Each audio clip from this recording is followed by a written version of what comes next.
Okay, hi guys, Ryan Adams here from naturalweightlossmastery.com, and in this brief video, I'd like to share with you the top reasons why people never lose weight. I cannot help doing what I do nowadays, coaching this stuff, and admittedly based on my very recent experiences with weight loss in the past, string together the patterns, the trends, the common barriers that truly prevent people from experiencing massive weight loss success. And I couldn't, of course, possibly cover everything in this short video here, but what I will share with you guys today are the top 3 reasons that I see that crop up time and time again. These are the undertones, the underlying themes that really actually prohibit people from passing through the hump, going to the promised land where their taste buds begin to change, where they begin to love doing exercise, love staying on track with their nutrition.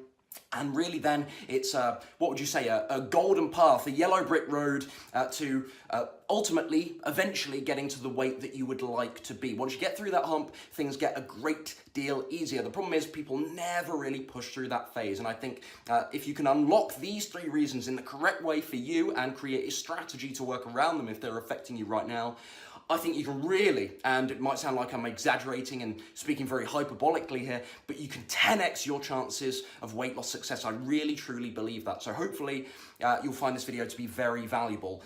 Reason number 1, and I see this very, very frequently, is that so many of us are focused on eating less versus eating better. This is really important. I think this is a 2-pronged threat. There are 2 things that affect people here.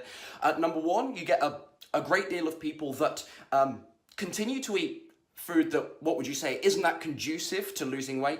Lots of meat and dairy, maybe some junk and processed food, maybe they're still eating out, but they're doing it in a way, in order, I would argue, to justify those bad habits or maybe a lack of knowledge on genuine, decent nutrition.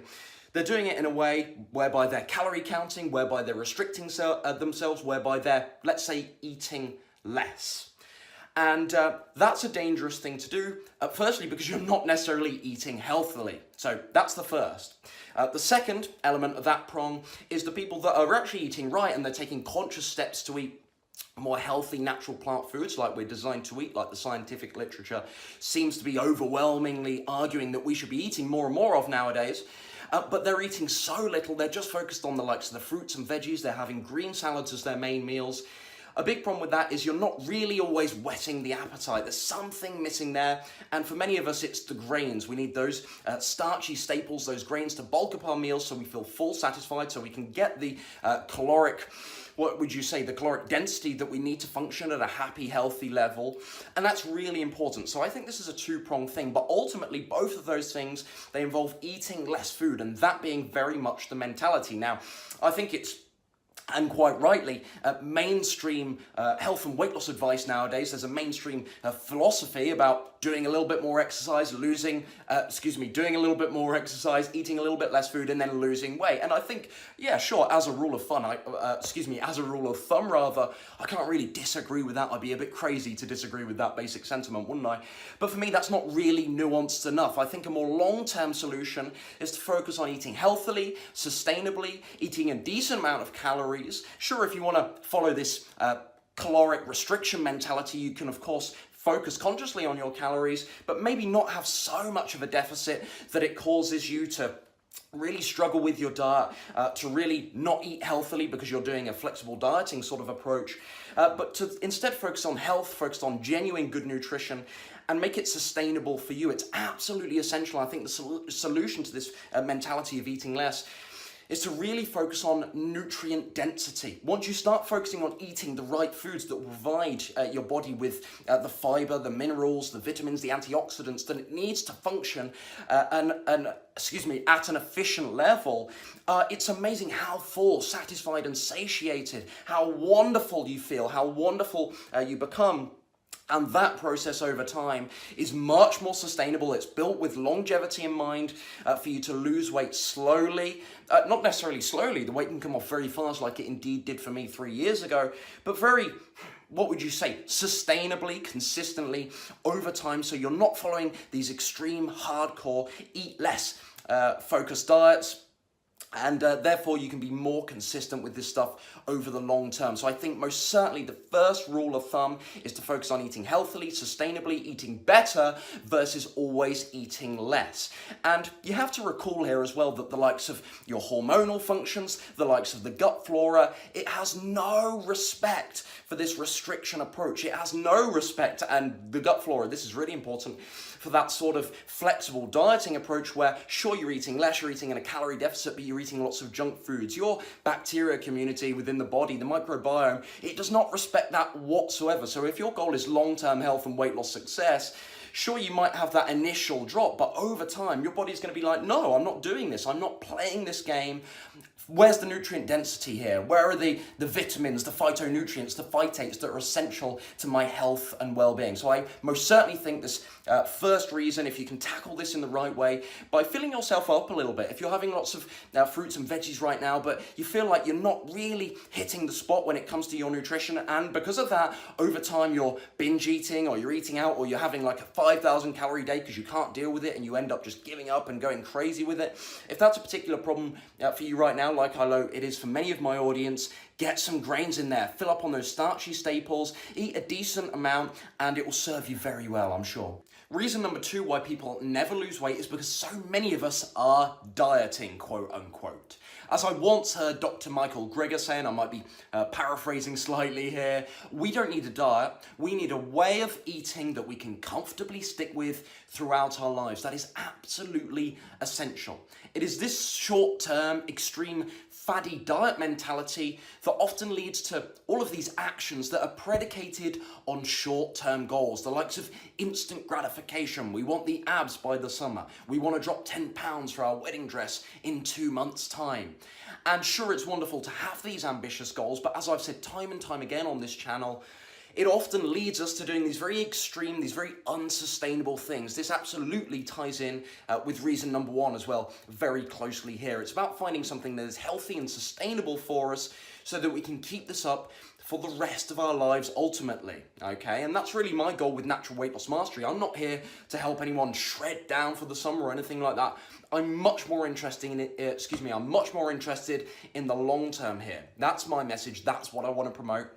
And ultimately, that's what I've learned how to do, not only for myself, but now for my clients over time. That's so important.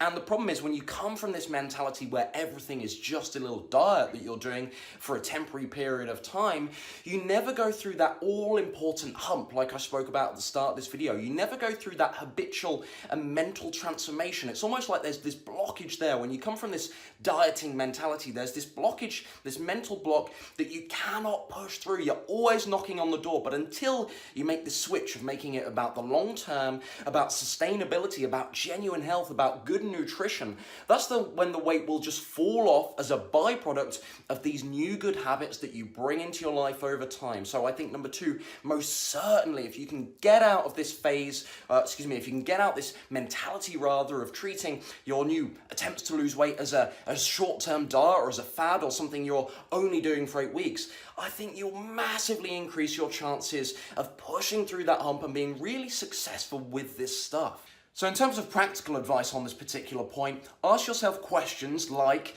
is my current exercise program sustainable? Will it be sustainable rather in 2 months' time? Will I be able to manage it without getting an injury, without experiencing burnout, without ultimately getting bored of it? That's really important too.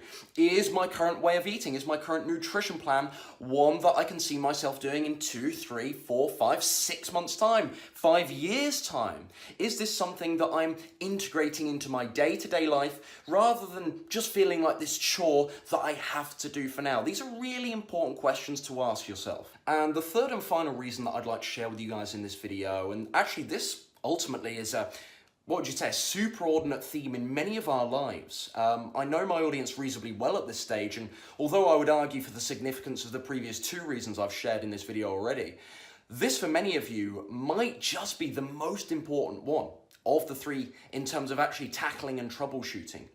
Many of us fail to create a healthy relationship with our food and with our body. And this ultimately is a barrier. It's a mental blockage, and I used that phrase earlier on, but it is truly a mental blockage to actually experiencing and pushing through that hump and experiencing long-term weight loss success.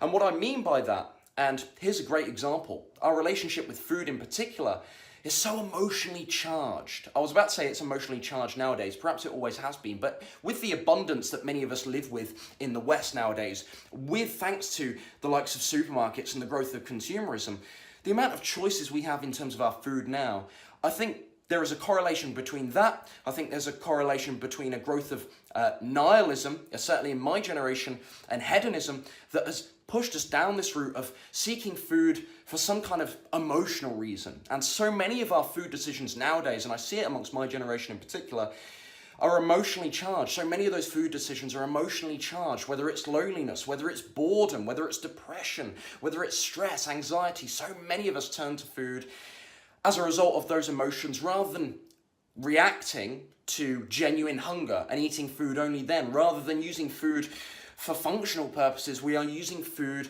to combat emotion or to assist with emotion or to bring certain emotion, to deal with certain emotion. And that is a dangerous game to play.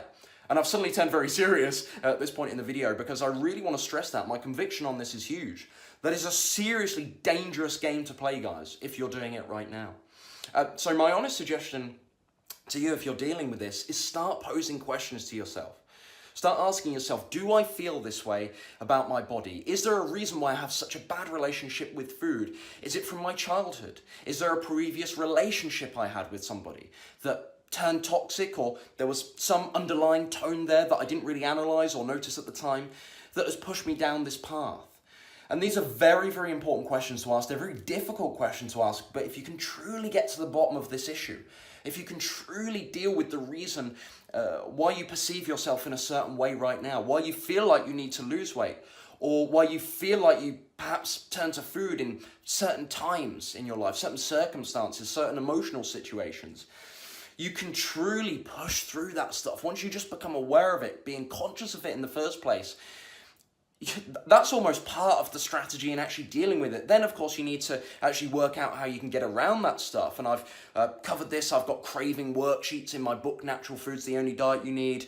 I've got all sorts of worksheets that I hand my one-on-one personal clients. I'm not saying that as a cheeky plug here. I'm just illustrating the importance of asking yourselves these questions and being aware, becoming conscious of these things that may have been prohibiting you from losing weight your entire life because of the way you've thought or because of the relationships you've had with food, with exercise, with your own body, with yourself, with your, with your perception of yourself, because that's the most important thing here. And once you can tackle these things, guys, you can really push through. So ask yourselves these important questions, dive deep with this stuff, and consider that there may be previous experiences you've had, thoughts and stories that you've carried with you your entire life, identities that you've got of yourself that aren't necessarily predicated on reality, but they're just predicated on these reflections of experiences you've had over time. And you might be right to think that way, but at the end of the day, they're just stories, they're just narratives that you're reinforcing every day.